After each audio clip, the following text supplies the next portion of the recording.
And we're back live again. Another podcast here. Mike with Jeff as always. Just got a couple things here and there. Big one and Kuznetzov. Yes. Good job. You got it right. I got it right that time. And then we also have the Blue Jackets, who are our next team, are doing a little dive on, and the Metro, and then an article on the Flyers, like 3 questions that we're going to touch on too. And of anything course, else some that kind other of news up. around the Yeah. league.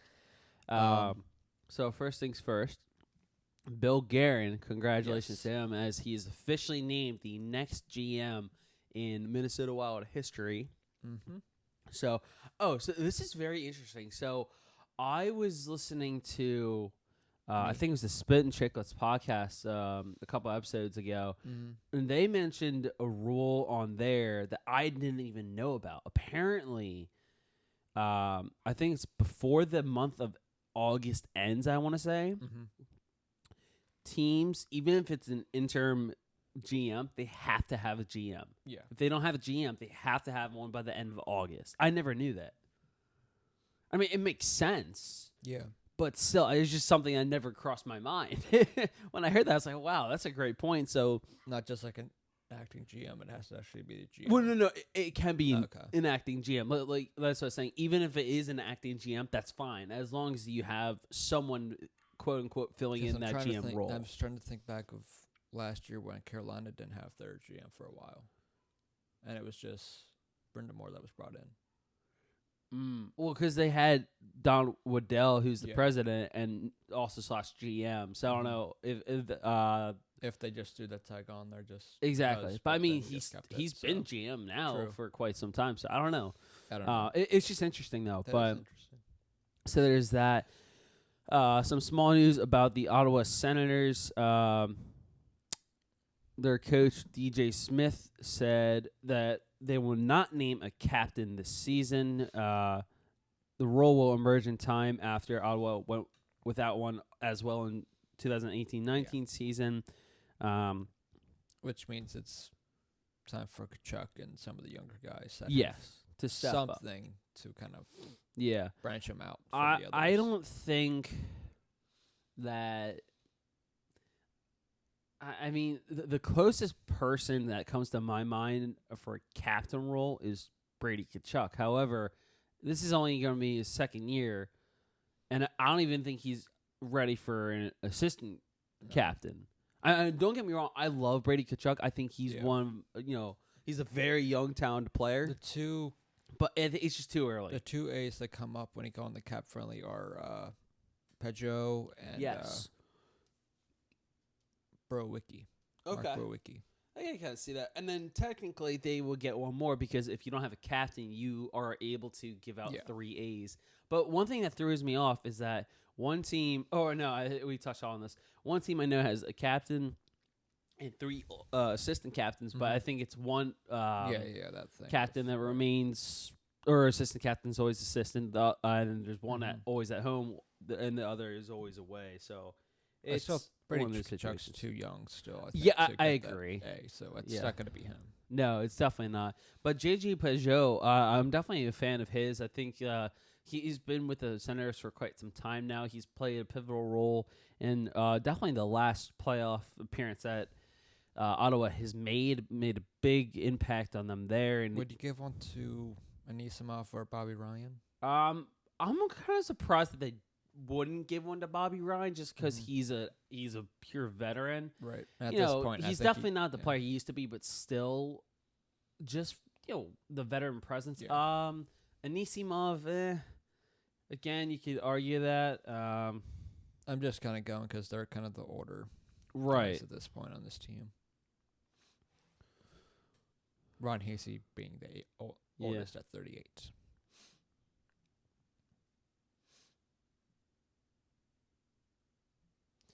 Yeah, I don't know. But so for Ottawa, definitely not the right time to name any captain. Yeah. I think, honestly, they don't should even bother naming captain for at least even another extra year. Yeah. Until someone really emerges as the next go-to guy. also for Toronto, the only quote unquote news is that Austin Matthews said if he were asked to fill the role of captaincy for the Toronto Maple Leafs, he would. It would be a huge honor. He would happily, accept it and accept that role. And that role for the Leafs captain has been vacant since 2016. Yeah. So now the fact that Matthews has been in the league for a couple of years, he's got his feet wet more than once with the playoffs. He's proven himself obviously a tremendous young talent so far. Very, He's kind of shown that leadership role already at such a young age. Right. Would you be comfortable? Because I think he's already wearing an A. He is not. Oh, he's not. Oh, wow, I stand The corrected. two that show up is John Tavares and Morgan Riley. Okay. I think the other one was Kadri. I think it was Patrick Marleau. Or Marley. Duh, that makes sense. Yeah, but would you be comfortable with Matthews getting that C? I would, but I'd give it to Tavares first. Okay. Yeah. But that's just me. Right. I'm kind of 50-50 on it. I'm not exactly sure what I would prefer, but we'll see. Now to unless there, I don't think there's anything else around the league. Obviously, we got this next topic to get to. Would you like to go ahead and read this one off? It's a big one. Oh yes. What was it? 4 years. 4 years. Kuznetsov is going to be out of international play. The IIHF has suspended Kuznetsov For 4 years. Yeah, for testing positive for cocaine. Yeah. Which, to me, probably means the NHL probably will probably follow shortly. Well, because we were talking about it before the podcast started.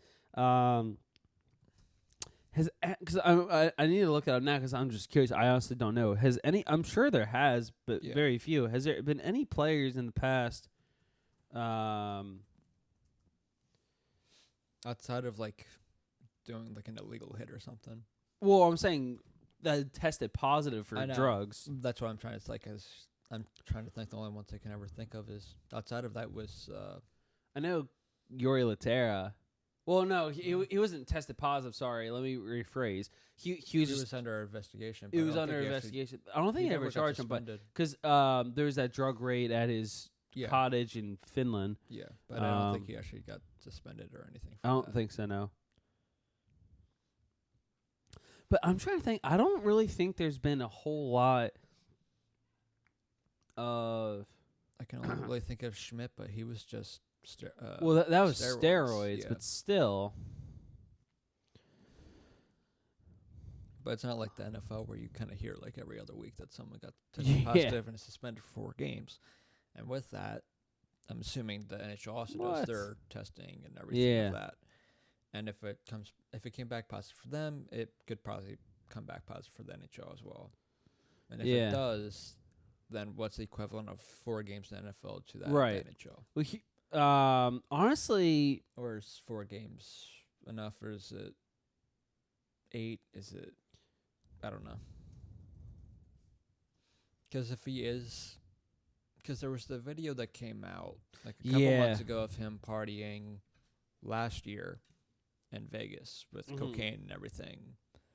And nothing really came out of it, and this is kind of the first fallout of it. And that was just because he got tested positive. Because I think there might be an investigation going on that. Right. Which I think is why there wasn't a suspension of Laterra, because I think the NHL was also doing an investigation on him as well. Which I don't think they actually came to a conclusion on there. I think it's still going on. Yeah. Because I saw a list for a somewhat small number of players that were suspended, that were caught, that were caught using drugs and everything. This one surprised me because I don't even remember this one. What? Apparently, Nicholas Backstrom got suspended from the Olympics for using banned substance. He was held out of the gold medal game. This is during the Sochi Olympics. Held out of the gold medal game against Canada. So Does it say what the substance was, or was it just like an actual drug? Or he, was it, it was by using an allergy medication. No. I can't even pronounce that word. The speculation that some allergy medication like Claritin contains pseudoephedrine, which would have caused the failed test, as it is a banned substance by the IOC and World Anti-Doping Federation. Mm-hmm. Yeah, but Another crap. yeah. That's one hell of a smelling salt, though. Oh my god. So, but if he is suspended, and unlike Tom Wilson when he's suspended for however long he was, and even though everyone hates to admit it, but he is kind of an impact player for them. He was would be a bigger loss 100%. if he's gone for a while. Oh yeah. So my thing is, because obviously it's different circumstances, but Wilson, before the suspension even got lowered, that was almost like a year ago that he was, because it was a preseason game that he against the Blues. Yeah. It was a 20-game suspension for an illegal hit to the head on Oscar Sundqvist. Yeah, and that actually got dropped to like after he already passed games, the 15 game which mark. is so bizarre. Yeah. So it's like, what's the point of doing that? Right. But I honestly don't know if I see Kuznetsov getting that many games. I don't know. It's because, like, again, it's it almost is almost so rare to see, doping incidents and everything like that, or just, incidents with drugs and everything in the NHL. But, well, if you were smart, Jeffrey, we'd actually look up the actual rules for drugs. Well, there you go. In the NHL, which I just did. Let me guess, you found something interesting. I found it on NHL.com. Oh, I'm reading it now. There you go. No, this is just about performance-enhancing drugs. Anyway, so the Caps forward has voluntarily entered the SABH, the Substance Abuse and Behavioral Health Program run by the NHL and NHLPA. He has not been suspended by the NHL, but he must meet with Commissioner Gary Bettman to discuss the situation before the Caps open training camp on September 13th. He was tested back on May 26th at the IIHF Ice Hockey World Championship, where he was representing Russia. He violated World Anti-Doping Code Article 2.1, presence of prohibited substance, and was provisionally suspended June 13th. His suspension, which covers all IIHF competitions, ends June 12th, 2023. So, like Mike said, for 4 years. Kuznetsov said in a statement released on Friday, recently the IIHF notified me that due to positive tests for a banned substance, I would be suspended from international competition for 4 years. I have made the decision to accept this penalty. Representing my country has always been so close to my heart and something I take so much pride in. Nothing be able to put that sweater on for 4 years is very hard to take. I've disappointed so many people that are important to me, including my family, teammates, and friends. From the first day I took the ice in D.C., the Washington Capitals organization and our fans have been nothing but great to me and my family. So far, all I saw is that the NHL is a lot more lax on marijuana. Okay. But, unfortunately, for Kuznetsov, this is not This marijuana. Is not marijuana. That's not This is helping. cocaine. This is not helping me. No. And the only thing I saw was the doping one. It's 20 games for your first one, 60 for your second, Jeez. and a permanent one for your third. Oh, my gosh. So, But that's just for testing for steroids. oh, okay. I'm not really seeing anything for like. So wait, how did actual drugs. Schmidt get such a long suspension then? Was it 20 or 60? I thought, because it was for a long time. Because 20 is the minimum for first offense, so I don't know if it was his first or second It offense. felt like it was. Oh no, I'm sorry. It was 20 games. Yeah. I was So gonna say that was his first offense, so that makes sense. Yeah, I was gonna say it felt so much longer than that. Anyway, so because obviously, what we're all referring to this to, in case you haven't seen it, there was the video. I don't even know who released it originally, but basically during the Capitals Stanley Cup run, back in 2018 against the Vegas Golden Knights. They're in the Stanley Cup final. Or this might have even been after. Was this during or after it? It was during it. It was during. Okay. He was in Vegas. So You're right. Yeah. During the whole Cup final and everything, there was a video of Kuznetsov and a few others. I don't know who they were, if they're just random people he's with or friends, or I doubt, or I don't even know if there's any other teammates with him. Probably not, though. You could clearly see, cocaine in the video, and it just didn't, it was not a good look for anybody. And you saw the one guy who turned out to be Kuznetsov in a Washington Capitals Stanley Cup shirt. And I guess I don't know if the camera showed him or if they just heard his voice or whatnot to figure it out. I forget, but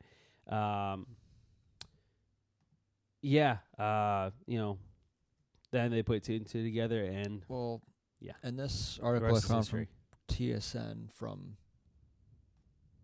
2017, because apparently there was this article is all NHL player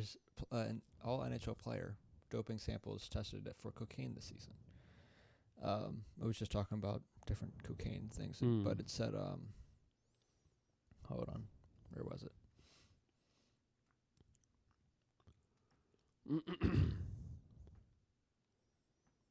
Never mind. Keep going. Whatever you're talking about. That's pretty much that, though. But we'll see. How this all pans out. Honestly, it could be anywhere from 5 games to possibly 10 plus. I don't know. I honestly have no idea how the NHL handles these situations. But my guess is it would probably be 5 games or so. I could be wrong.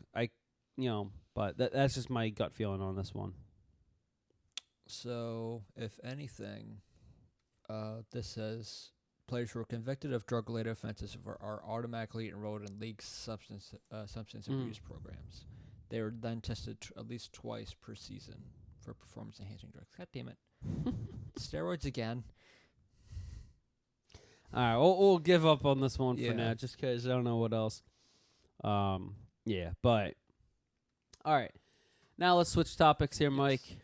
Top 20 defensemen. That list got released by the NHL. Yes, the same guy that wrote the one we talked about last time of wingers and centers. Yes. All right, first we'll David go over the list. Cetriano of NHL.com did a list of the top 20 defensemen this time. Yep, we'll go. Mike, you can go over the list. Before we get into that, unlike the last time where we kind of made our own lists, this time I think we're just going to kind of critique this one, say if we kind of agree or not. Yep. And then if there's not a guy on here, kind of do an honorable list. Of this just like person. last time. Yeah. But in short, this is how the list goes. I'll do a run through the names first, and then kind of then we can kind of critique it. And I should be faster if I bring it up this way.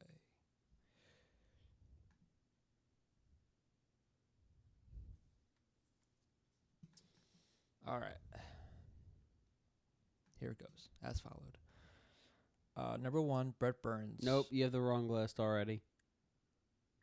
Do I? Yep. Because this was released on August 19th by NHL Network.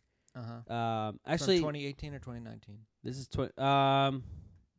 okay, hold on. Let me make sure, because I'm also I have the one for 2019, August 18th, and it says Brett Burns as well.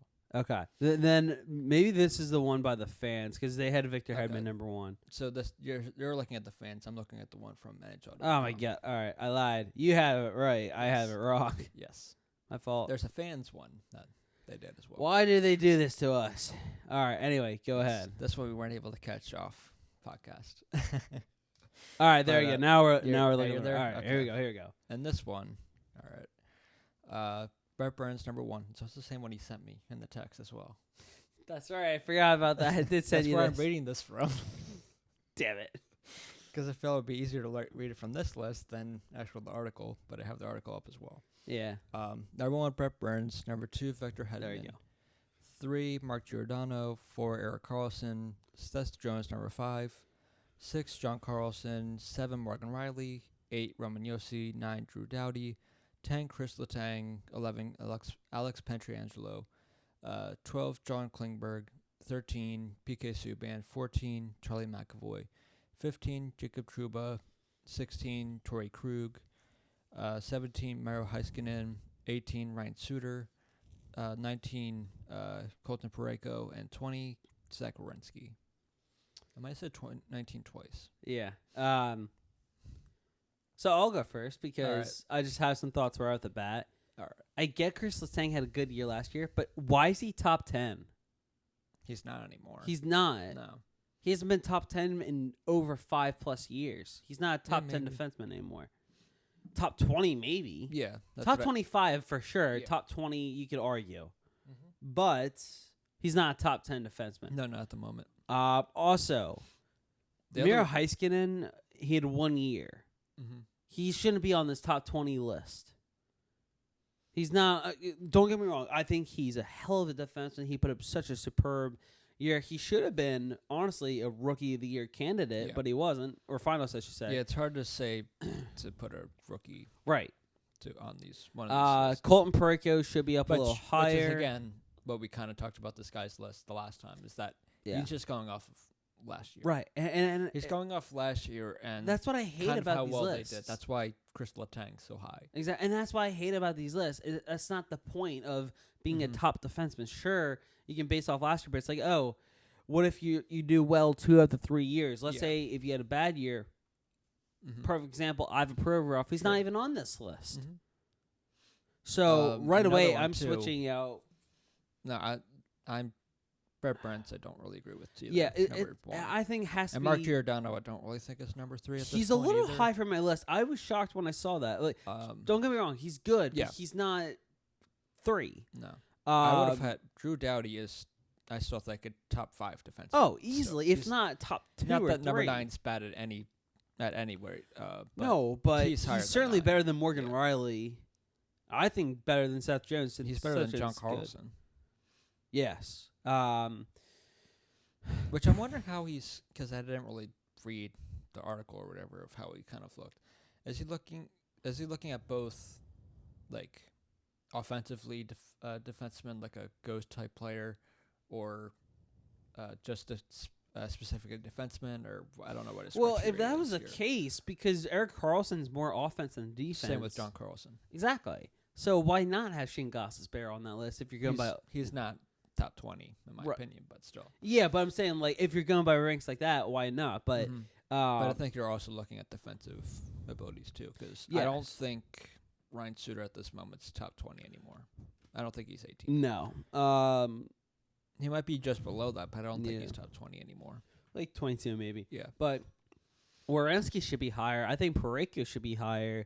Heiskanen is off this list to me. Letang is towards the bottom. Suter's off the list. Provorov should be on the list. Klingberg, honestly, I think he should be up more. He's 12. It's a good spot for him, but he should be up maybe even 1 or 2 more spots. I agree. He's the best defenseman for the Stars, and he's a very young guy, and he does everything right for Dallas, and and if you're putting Zach Werenski in this list, you can't put him on the list and not Ivan Provorov. Exactly. Which I'm sure if he's doing Tony 1, Provorov's right there. True. But you would hope. Because I'm assuming it's just a toss-up there. Yeah, but still, it's just, this guy's list, and it bugs me, the fact that he doesn't have Provorov. And yeah, I know we're kind of biased on that because we're Flyers fans. fans. For sure. But still, even if we weren't Philadelphia fans, you got to look at the fact that how good and effective Ivan Provorov has been. And let's not even, I was even thinking about this too, because except for last year. Yeah. Really, I guess we can talk about this a little later when we're talking about the Flyers too. But let's not forget, he was coming off last season. He hurt his shoulder. Yeah. In the last playoff, or in Game 5. Right? Yeah, something like that. Running into the boards. Yeah. So he had to do all offseason with a hurt shoulder that he didn't get surgery on. No. So he kind of had to go into this next season kind of changing a little bit. Right. of how he played. And I think that's why he struggled at the beginning. He got a little better near the end, but still at And times also, struggled, but it's the way Rick Wilson utilized the defenseman. It just changed things. It wasn't good. I thought Wilson was going to be a good fit for Philadelphia when it turns out it just wasn't. I was a little surprised, but because you saw and heard the comments by Gossesbear, he's kind of thrilled, and at least that's my take from it. He's kind of thrilled that Wilson's not a part of it because clearly him and Gossesbear didn't really see eye to eye, and he had a much you can different even argue the opinion on fact him. that maybe even him and Ghost didn't really see eye to eye. Well, no, that's what I was saying. No, Hackstraw. Hacksaw. Oh, yeah. I'm sorry. Yeah, you know, and two exactly. out of three, 2 of the past 3 years, he was. Yeah, and literally, the way. So that's why, honestly, I'm expecting Gossesbear. I'm expecting a much better season this year, and Provorov as well. Yeah, because obviously not this past year, but 2 years ago now, they put up 30 goals out of the combined 55 by Flyers defensemen the entire year. Was Provorov a finalist? Huh? Was Provorov a finalist for Norris? Yeah. No. Okay. He was just number 1 in goals, right?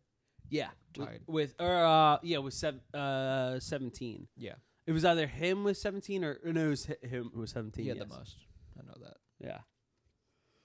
But yeah, I like Burns there and are Hedman within the top 5. Just I don't know if Brent's at the moment is number 1. no. If anything, it should either be Drew Doughty or Victor Hedman.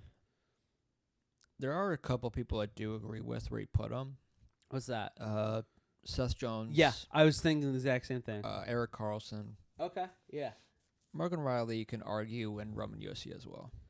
Yeah, what about John Carlson? Is he up too high, or is he down? I think he's a little too high for me. A little too high? I Drop it down. I might put him back where Pietrangelo is, number 11. Okay.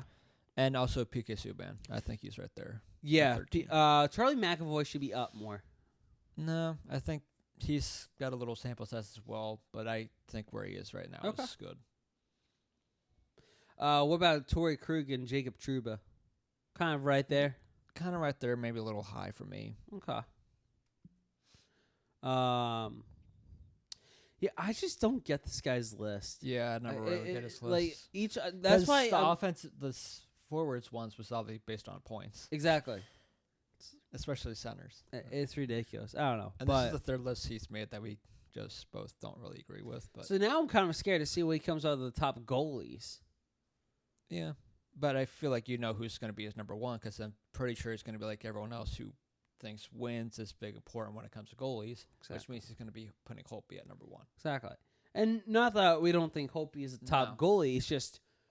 And not that wins isn't an important stat, but... It's goals against average save percentage. It's not... Yeah, it's other things that go with that, too. Shutouts, you could argue. How can you really say if how a performance of your team goes based on the goalie if they win or not? Yeah. I mean, sometimes, you can kind of blame the goalie, but other times it's... It's literally because of them. We saw it with the Flyers a bunch with Carter Hart got here. There was no offense. No, but still, literally the goalie is what kept them in. Or whatever because 1 or 2 goals would squeak right by because that happens. But then because of that, you lose. Yeah, that's exactly right.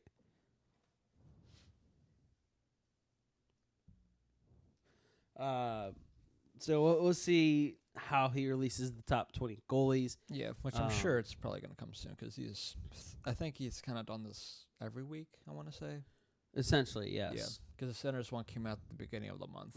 Then either last week or the week before was the Wingers, and the other day was the defenseman. So that's right. If I had to guess next week, I'll probably come out with the goalies. Yeah. Which I'm sure everyone's list is different. Yeah. And I'm sure the fans' list, it might be accurate, but I feel like a lot of that, similar to if you do an all-star voting, it's just a lot of their fans saying, this guy should be here. So here, you'd be surprised. There are some changes. All right, so you have the list that I have that I sent you, right? So bring that back up. So I have the top 20 defensemen according to the fans. So Hedman and Burns, they're switched at 1 and 2. Hedman, then Burns. Guess who's at number 3? Colton Parayko. Really? Number 4, John Carlson. 5, Mark Giordano. 6, Eric Carlson. 7, John Klingberg. Drew Doughty, 8. 9 is Jacob Slavin. 10 is Seth Jones. 11, McAvoy. 12, Chris Letang. 13, Roman Josi. 14, Alex Pietrangelo. 15, Rasmus Dahlin. 16, PK Subban. 17, Torrey Krug. 18, Morgan Riley. 19, Mira Heiskanen. 20, Ryan Suter. Not that I don't think Dahlin in a couple years will be on that list, But he's still, not the list again, right he's now. not on that list yet. He's the version of Heiskanen on that list for me. Yeah. I don't know. Because he is a really good young defenseman. Oh yeah, hands He will down. absolutely be a top 20 Yeah, defenseman. he was a finalist for the Calder, as rightfully so. Yeah. He started off slow. I will give him. I will say that, but he worked his way up, and he did a superb job. I agree. But yeah, that's kind of the list he gave out this time. I think that one actually, it's just funny. I think we agreed more with that one than his other two. Yeah, right. But moving on again, this time for the Flyers fans out there that listen to us, there's an article on NBC and NBC Sports Philadelphia on it's called "Is Carter Hart the Real Deal?" But it's really just 3 questions he posed out there with the Flyers, which we'll just kind of go on the questions and kind of give our thoughts on that. And his first question was, the title of the article is Carter Hart the Real Deal? Jeffrey, go. Is the answer yes or yes? That's my question. Because in this article he is comparing him to Jordan Bennington. Yes. They both kind of came up around the same time. Yeah. They both started in the AHL. And yeah. It's interesting, though, because Hart, he struggled in the AHL at first. He struggled starting with the Flyers as well. Yeah. But then, just like the AHL, in the NHL, he just, bang, picked it right up. Which I have a feeling that's probably going to happen again. He might start off slow at the beginning of the season, but I think he'll still put up similar numbers to what he put up last year. Just how... and really, he was there for at least since January, so at least half the season, I would say. Yeah, there. he was. For Hart? Or? Yeah, Hart. No, he actually got caught up in, December. Oh, right, December. So because his first game was against Detroit. Right. But... It's interesting, though, because Scott Billick mentions that Hart didn't exactly fold under pressure. If anything, he seemed to thrive in the environment, and the fans certainly got behind him. And it's kind of true. There were times where he just looked so comfortable. There were also times superb. And this was post-Hextall. Yes. Post-Hextall. This is Chuck Fletcher, and but remember when he got hurt? Yeah. It was the same question as every other year, is that they're using him too much, so then he hurt his ankle. Yeah. And he didn't really was hurt a little bit just because he was playing so much. Right, but also he didn't tell anyone. No. That's the only thing that bugged me about him, was that I get he wants to play anything, but... I thought that's kind of just the athlete kind of... Right. And that's why I kind of hate... Like, even Ghost went that route, too. Exactly. And I'll admit, during my athletic playing days, if you're hurt, unless you literally you are hurt so bad and you can't physically play, you'll keep playing. Like, it depends on the circumstance. Kind of, for me, I broke my hand during a baseball playoff game, and I was pitching. We only had 9 guys. And, I was like, well, I got to play because, well, one, if I can't play, then we got to forfeit. So, that's great. And it wasn't fun, but, Yeah. And, yes, I'm still crazy to this day for even doing that. We can't even do the ones for just us on the podcast. For me, it was, I've mentioned to this before, too, was when Matt and I were playing soccer against each other, and we ran into each other, and I banged the back of my head on the ground. That was fun. My glasses go flying off my head. Yeah. I was definitely saying stars. Yeah. Stars. I think I just said scars. See? All right. Well, you need to go back to the ER there. Yep. Yeah, no, exactly. It's I just was like, something about it. Yeah. I was like, I feel kind of fine, but a little off because definitely that couple days after, I'm like, ooh, I'm a little off. Yeah, it's like I Little don't light, I don't little feel good. light sensitive. Yeah, I don't feel good. Got the headaches. Yeah. Concussion. Concussion. Yes, undiagnosed. All right. And then Mitch played either a game of soccer or lacrosse where he fractured a rib, and he still played. Eee, Yeah, that hurts.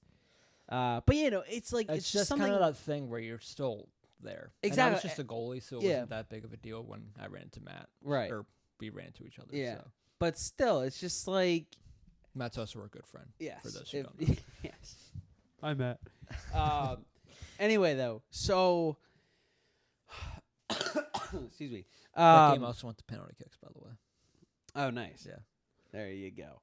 But yeah, so Hart didn't tell anyone because apparently it happened during like warm-ups or something, and he was trying to feel out the injury, and I guess But if you also remember at that time, he was playing like every game, it was.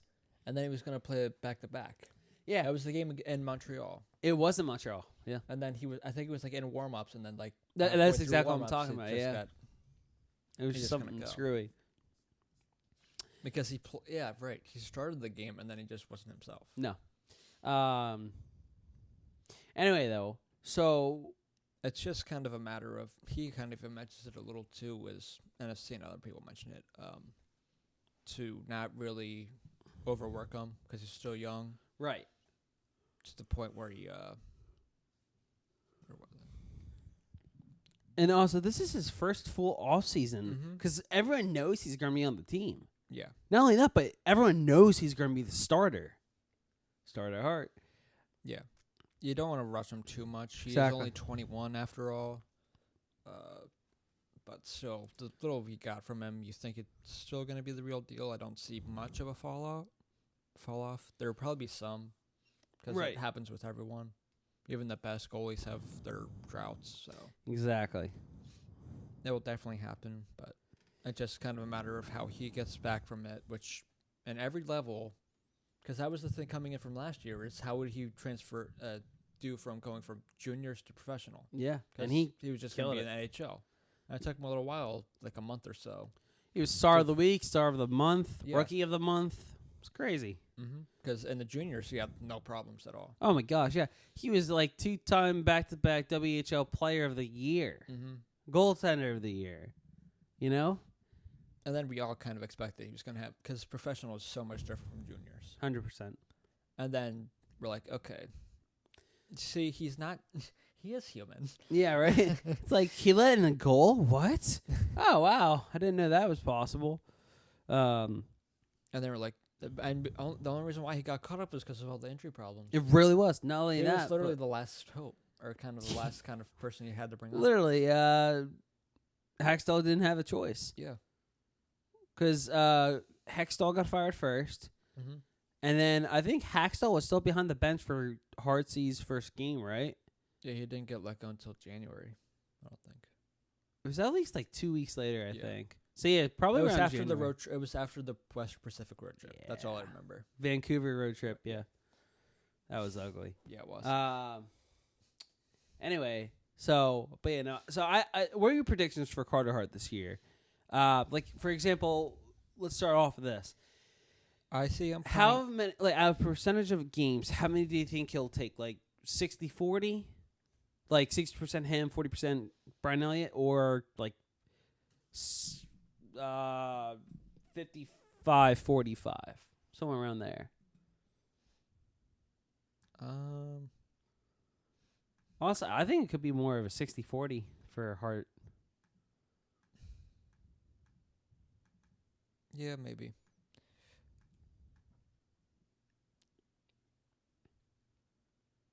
Yeah, probably like 60-40, something like that. 70-30, somewhere around there. Yeah. We'll see. I think he'll have more of a lead this year than he will next year, Yeah. if that makes sense. Because he'll have a full year. He'll know the ups and downs. I think they'll have more confidence in him. I then. think so, yeah. And plus, that'll be his... And then you can Yeah. be okay with losing Elliott. yes. Because by then, You'll have... I'd imagine Felix Sandstrom could be Yeah. here. They have a bunch of other goalies. Yeah. Erson, I think his name is. Erson. Yeah. All right, number 2. What impact will Kevin Hayes have? A lot more than I think people are putting him out. Absolutely. Because the whole thing is that, he's only reached 50 points once in his 5-year career. Yep. And for most, it's like, okay, second line center, he should probably put up more points. But I feel like with the assets he has, I feel like for him, it's kind of more so like Couturier. I think he's more defensive than he is really offensively. Yeah. And with the guys he's going to be playing with, it's not going to be that big of a deal. No, because he's going to have JVR and Lindblom. Or Lindblom and Voracek. That's what I would do. That's okay. Kind of how I would put it. Honestly, I'm fine with anything. Like, I'm fine with I think Lindblom deserves that second line role. We saw it last year. Exactly. Chuck Fletcher put a lot of faith into him. Yeah, and he was on the first line. It showed. Yeah. Which is the best part. So Hazy, Lindblom. He helps a lot more than people are going to realize because, one, Drew is, like, past couple seasons, he's going to go back to that left wing spot, which will help him because he got, 102 points a couple seasons ago? 2 seasons ago, yep. Not only that, but then Nolan Patrick can make the third line role, and then he gets not as bad or not as much flack. Yeah, better matchups. Yes, and that too. But not only that, so better matchups. You'll be with JVR and I mean, honestly, no matter who you put, it's gonna be Hayes and Lindblom for sure. Granted, it's gonna be a big year, I think, for Patrick. Yeah, and based on how he'll be. Yeah, I think no matter what, you can't do any wrong. You got Lindblom, Hayes, and then either Voracek or JVR, and then throw the other one on the third line, of course. But then I think if you do put JVR on the third line, think about how much that's going to help Patrick. Yeah. JVR is passing, he's shooting, Patrick's passing, and his shot might nail. We've seen it at short times here and there. Right. And then the third line winger is kind of a question. He definitely has it, and I think this year's, apart from last year, because I feel like that was a lot of pressure for him, second year in being the second line center. That's kind of a lot of pressure to take on, and not a lot of people can really thrive second year, because obviously you'll have a bit of a sophomore slump here and there, but for just in general. For who? Oh, for center. I was just going to say, if you're a rookie center being on the second line, that's kind of a lot of pressure to take on. Just because you have he had Filppula to fall behind a little bit the year before. Right. So he had to kind of take on, which later then kind of became Lawton, kind of taking on the defensive kind of roles. This time it's going to help him a lot more. And I think he will have a career year this year. A breakout year. I would hope so. Especially for a guy that went number 2 overall. Yeah. You kind of hope he does. And the thing that kind of bugs me is I get it. He's a former second overall pick for Patrick. It's just, I know people are expecting so much out of him. And I mean so much. The fact that he's going to be on this third line, that's going to help tremendously.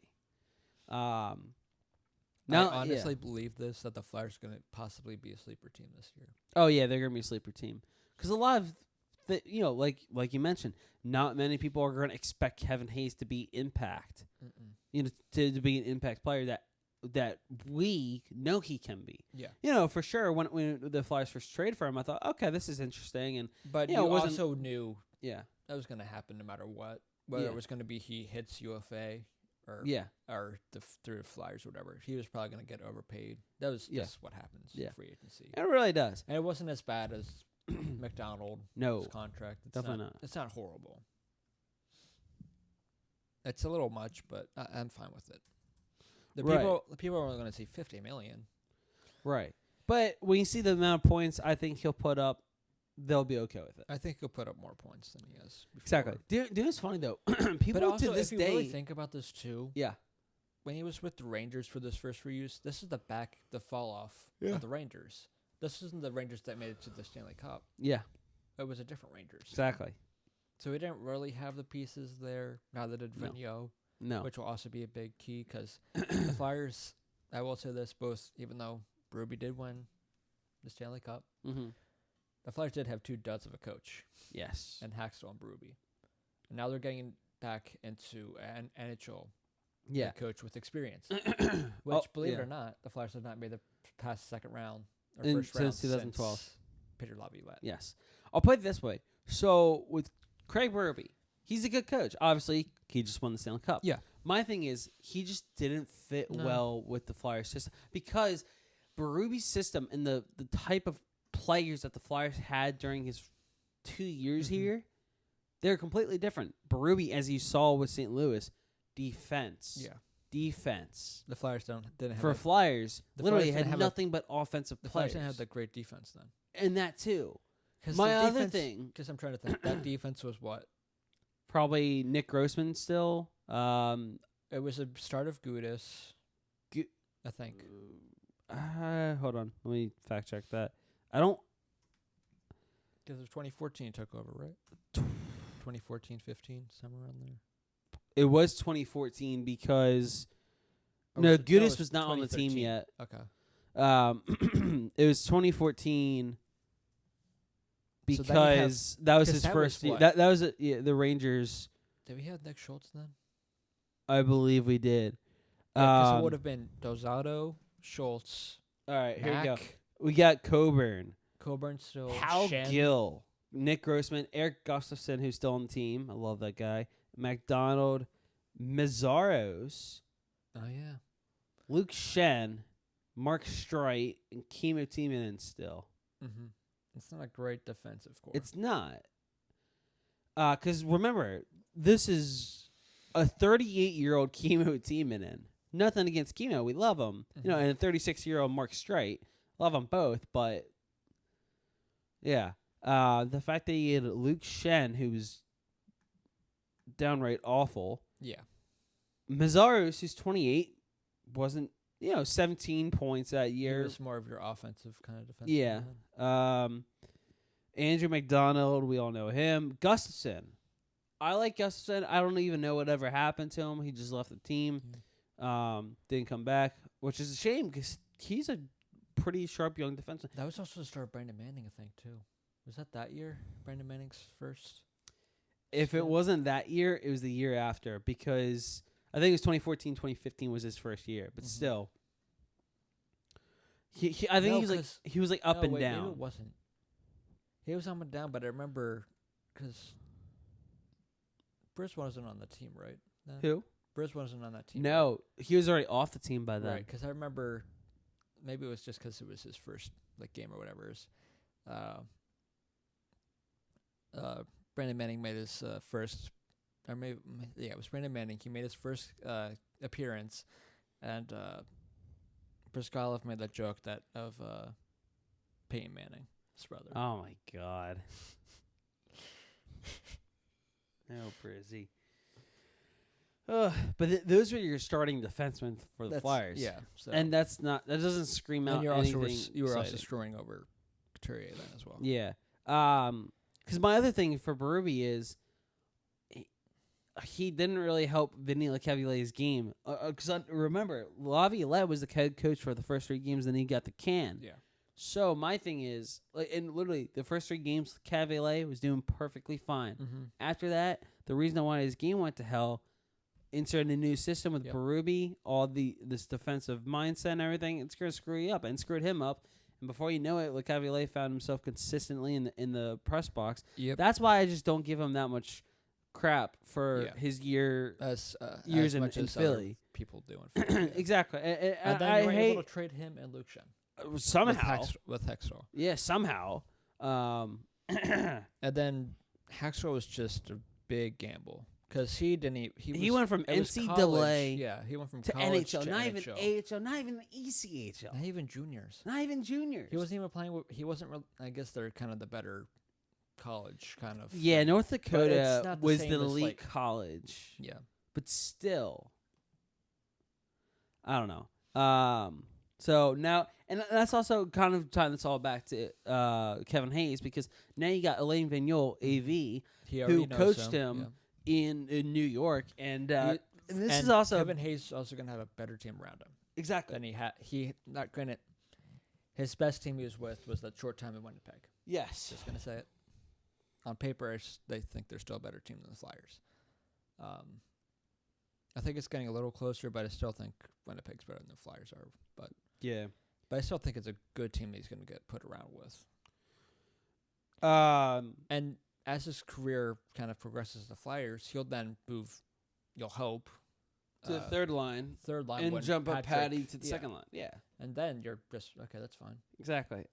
So for me, though, or not even for me, but so for Kevin Hayes, in a recent interview the Flyers released in a video on their website, and kind of talked, it showed, they asked him questions and everything, and one of the things that was the actual deciding factor for him was the fact that Alain Vigneault was the coach here in Philadelphia, which I kind of speculated was right? Why he would Exactly, and that's why it didn't surprise me that much which that he why I signed thought here. Maybe they possibly talk to Zuccarello. Yeah, but so hey, we'll see what it brings. I'm excited for him. I think he'll be fine. This third one, because we're still figuring this one out. Yeah, because I even he even reverts back to an older article. He talked more about it. But the third question is: are the Flyers reverting to old ways? What do you mean by are they reverting to old ways? So here's how it's... He's saying how Chuck Fletcher essentially is the exact opposite of who Ron Hextall was. And I'm assuming he's saying that because of 2-3 things when he was in Minnesota. And I'll get to those points. I'm assuming he's talking about when he got Zach Parise and Ryan Suter. Yes. And paid them a lot more than they were worth. Yes. That was also because the ownership, similar to Paul Holmgren and what's-his-face, when they fired Ron Hextall. Dave Scott. Yeah. You always forget his name. Yes, I do. They kind of made the rules. They said, hey, pay stupid money to get these guys here because I want to contend now. So that's kind of what he did. Yeah. And then he got brought in Eric Stahl a couple years later. That was actually a good move. That was a good move. A very good move. Yeah. That's still paying off. But that's what I think. That's why people keep thinking he's this win now kind of guy, Chuck Fletcher. I think those two big things. Right. While for Hexy, obviously Yes, he's a very patient guy. Yeah, and he also mentions how it's similar to how, and his other article back from, when was that? When he wrote that one? I think it was shortly after Hayes signed, but that article was June 19th. Yeah.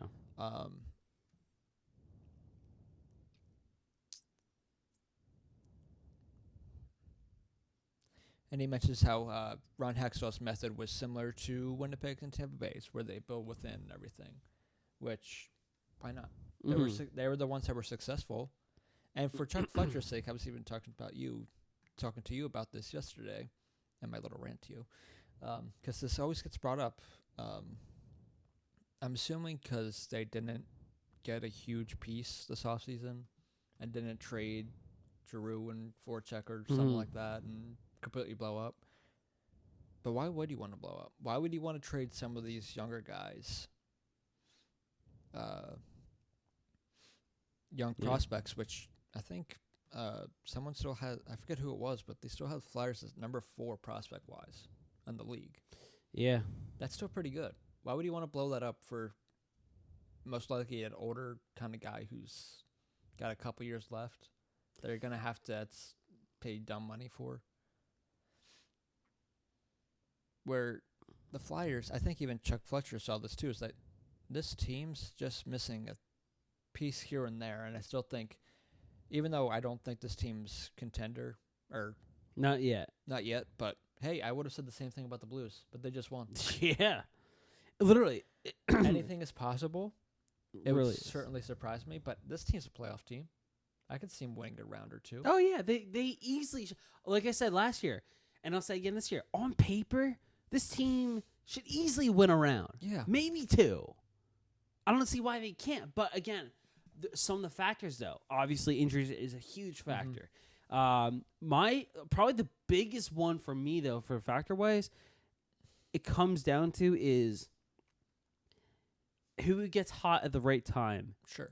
Meaning which players click together, which lines work together. Not only that, but the actual timing of when, like for example, Carolina, they got hot at the right time. Literally, they got hot towards the end of March, early April, and they literally took off. They had a crazy 7-game series with the Caps. They swept the Islanders, made it to the conference finals, but then got swept themselves, of course. However, though, it's just unbelievable on what teams can do if they get hot at the right time. It's crazy. It's amazing, though. I don't see why not. And the moves he made, even though they're not groundbreaking and there's not anyone that's going to, quote-unquote, experts, he will say, oh, the Flyers did great this offseason with all the acquisitions they made. Yeah. They're little things I think that will actually benefit them more than people will give them credit for. And even though there's a chance that Niskanen or Braun might be the next McDonald or whatever, but I think Niskanen and Provorov together would be great for both of them. Yeah. Braun will not have to take on as much responsibility as he had to do in San Jose. No. So that's also why I think he'll do Ghost better. will also have a better year because he's not going to be paired with a Rock. No. He'll be with Myers, and they're going to get better matchups as well. Oh my gosh. It's literally this. I'm just very excited for the season. And every again. other year it's been, the reason why they can't contend is because goaltending. They don't have a number 1 goaltender. Well, got Carter Hart now. Yeah, now you have Carter Hart. And you have a reliable, pretty good backup in Elliott. Yeah. Who, at this moment, is not a number 1 goalie. No. He is not. And which I think that's why he signed here, because he's kind of like, I know. Exactly. Really and plus, him and Hart have a good if relationship. If he's not playing as many games, that means he's going to be a little more rested. Yes. And I think he's not going to get hurt as much. Exactly. Because that's kind of what has hurt on the past couple of years, because he's been a little more injury prone. Who knows? Maybe this team can be like the St. Louis Blues. I'm not saying they're going to go and win the cup. I'm saying maybe they could at least have a nice little run themselves, or maybe a Carolina Hurricanes run. Maybe a New York Islanders run, win a round before losing round 2. Who knows? There's so many things that it depends on. All that matters, though, is that it needs to be October 4th. Yeah. That's all I care about right now. Yes. Well, we're only like 3 weeks away from the start of everything. Or rookie game, whatever it is. I don't know. About 3 weeks for their first preseason game as well. Which just means it's around the corner. The only thing that really and even if you look at all 4 lines, that's a pretty good 4th line. Yeah. The only thing you're missing is kind of 2 pieces. Obviously, not really, I guess. Pedlick will probably go 4th line. Yeah. And then I would like Farabee or Frost to compete for that 3rd line. Yes. And I think Knack will be your extra centerman. And I'm fine with that. Forward. I really am. Like, as long as he's on the team, that's all I care about. I do still think, because I think the Flyers are probably going to still do this, but I think they're more worried about signing Provorov and Konechny. Yeah. I do think one of either Morin or Haig gets moved. Yeah, because what team has 8 defensemen? None. 7 I get, but 8? And that's a lot. That's too much. Yeah. So, we'll see. Let's Yeah. shift over to Columbus, our next team that Yes. we'll be breaking down. Our last segment here on the podcast for today. They're in good shape cap-wise, $15.76 mil. It also helps because they, unfortunately, lost out on Bobrovsky and Panarin. Instead, it clears up a lot of cap space. Yes. They still have Zach Werenski as an RFA. Yeah, that's the big one. Which makes no sense because they have so much cap space. It's not like they're in cap hell. It's the waiting game, and I hate it. It's the waiting game, and we didn't really get to talk about this much for RFA-wise. But but everyone's kind of waiting for everyone else, and this is something I've brought up to you before we got on, was that seeing how close we're getting to training camp, these guys might be missing the big start of it. Yeah. And if you're missing the start of it, how much is that going to affect you? Because I know a lot of people say, "Oh, it's just training camp." Right. But It's a big deal. It's a big deal. And do you want another William Nylander situation? Right, because I was just going to say... even just look at his... I want to look at this,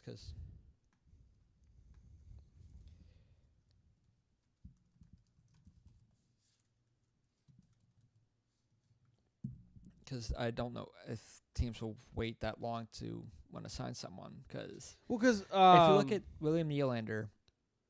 When in 17-18, he played 82 games. He had 61 points. Yeah. Last year at 54 games, he only put 27 points. Yeah. 7 goals and 20 assists. Those first, even though you don't really want to think about it because it's like this season's long, that training camp and everything is a bigger deal than you think it is, or at least missing that much. That much of the season. Which, if teams are looking at that, they're probably going to be like, yeah, I don't know if I really want to do that.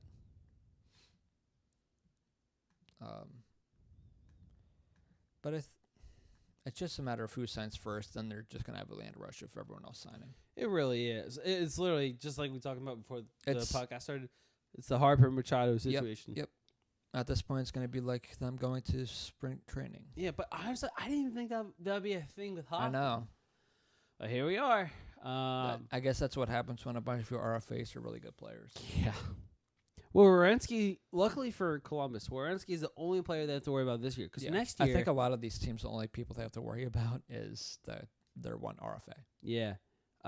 So next year, though, they got a lot of RFA. They have 6 RFAs, 1 UFA. Next year, their lone UFA, Marcus Hannakanen, excuse me.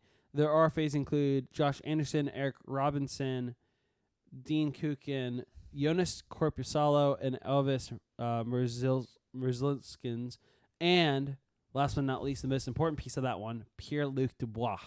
Yeah. And Pierre-Luc Dubois is essential, and I mean essential to this team. Just as big of enough piece, if not even bigger than Zach Werenski. Yep. He was picked 3rd overall a couple years ago. People thought, why? This kid is an absolute stud.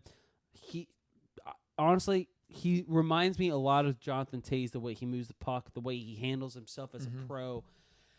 I am just amazed by this young guy, and he's superb. He's only 21 years old, center and left wing. He's going to be a force to reckon with for years to come. Yes, but I did say, because he put up 61 points in 82 games last year.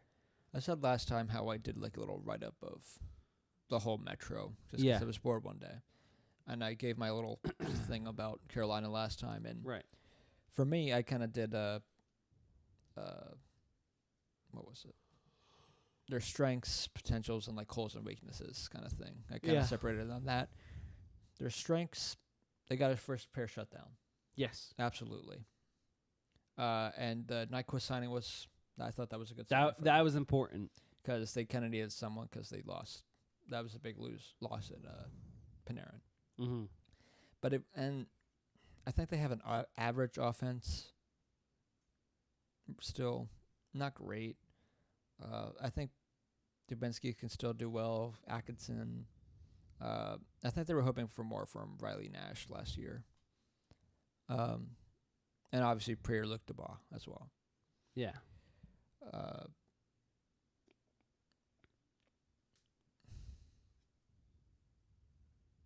And I guess there's a potential of, because another big question mark is they lost Bobrovsky. They did. That's a huge hole to fill. That's the biggest hole to fill right now. You're going to have to go with Korpisalo. Is Korpisalo set? I mean, he's 25, but is he set to be a starter? Not yet. Backup, sure. starter, no. Because between Elvis Merzlikins and Jonas Corposalo, Nope. those are your two starters or two goalies you have to kind of roll with.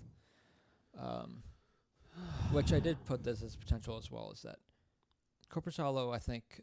He's potential. yeah, like I said, there could be a surprise there, but I don't know. And then their holes and weaknesses, they did lose a lot. Yeah. A lot of this offseason. They also lost Duchesne, too. Mm-hmm. Even though they didn't have him long, they lost Duchesne as well. And really, outside of the Nyquist signing, they didn't really do much to improve the team. I know you still had to worry about signing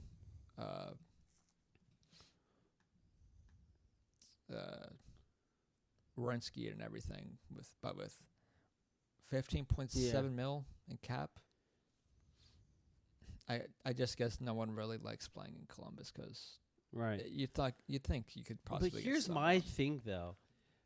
I really don't know what they're going to do in Columbus know. because literally look at this. Look at all the pieces they acquired and at least had by the trade deadline. They're literally all gone. Yeah. Panarin, Bobrovsky, Duchesne, Dzingel, McQuaid, Kincaid. And this was brought up, I think, not last year, but the year before, where with their great coach and John Tortorella, the team said, we don't like you yelling at us. You're not going to be as good as you were the past couple of years, so he's going to be doing a lot more shouting. Yeah. And it wouldn't be a surprise to me if he at some point gets fired. I wouldn't be too shocked. I mean, I wouldn't be too shocked, but I think Well, I think they yeah. do give him a little leash because they did make the playoffs. not only that, but they beat the And- best team. Yeah, they beat the best team, and they'll still be like, okay, let's see what we can do with the guys we have here, even though we Yeah. lost a bunch. If it goes- do you think Columbus is a playoff team right away? I'm saying No. no. Not a chance. No. Honestly, I'm saying they're. I said I know where I have an idea of two teams for doing the prediction now of where they fall in the Metro. Yeah. I think they're the last team. That's what I was They're thinking. 8. I think They're 8. honestly, they're within the top 10. They're getting a top 10 pick this year. I'm calling it. Oh yeah. If not, maybe a top 5. Who knows? But yeah. And here's this too. Who's to say? Yeah, guess never mind. Pierre-Luc Dubois pulls a Jacob Trouba, or even the Mitch Marner, where it's like, I don't know if I really want to sign back here. Right. Kind of trade away my rights. Yeah. Or even a Zach Werenski could do that. he could, but you. I doubt it. You would've probably heard Apparently, he is looking for a 3-year deal, according to TSN, and I'm not surprised if the Blue Jackets can pull something off. that would actually benefit him a lot if he only gets a 3-year Exactly, deal. because depending on Because at that point, cause they'll slowly decrease more and more, I think, if they don't add more stunners. I don't even really know how well their prospects are. Honestly, let's take a look. I saw Lilia, and I said, Lilia still plays? Yeah, It's right. a different Lilia. Oh, all right. This guy isn't terrible. Do you think Irby still plays? Paul Bittner isn't too bad as a prospect for them. Nathan Gervey. I know. He's only 32. He still plays. He seems like he's 45. No offense, Gerbs. Yeah. Making except for all small forwards out there. But really, for him, it was the concussions kind of kept him from a lot. All right. Look at the top prospects for the Blue Jackets here. Based on what? Like who's saying this? NHL.com. Oh, okay. Because they provided an in-depth prospect analysis for each of the – because they were doing the 31 teams in 31 days. When they covered the Blue Jackets, here were the top 5 prospects according to NHL.com. Number 1, Liam Foudy. He's a forward. He currently plays for the London Knights in the OHL. He was selected 18th overall in the 2018 NHL draft. 6 foot, 175-pound forward. In 62 games last year, he put up 36 goals, 32 points for 68 points. He's the fastest skater among the Blue Jackets prospects, but needs to improve his shot to earn a spot. They must determine if giving him limited minutes on the third or fourth line in the NHL will stunt his growth. He says he's versatile. He can play on the top line. He can play on the fourth line. He just uses his speed as much as possible and brings the energy. If he has to play on the lower line, he wouldn't have a problem with it. He just wants to make the lineup. That's a good attitude to have. Number 2. Also, I feel like that's. I know a couple. Like if we're talking hockey, like right, even 5-7 years ago, the bottom 6 guys you kind of knew who they were going to be. Right. But now I think it's who you can kind of put them wherever. You really can. Do well. And that's what I'm saying. Like, because believe it or not, this team I feel kind of changed that. Yeah. When they had Sam Gagne and them in that fourth line. Yeah.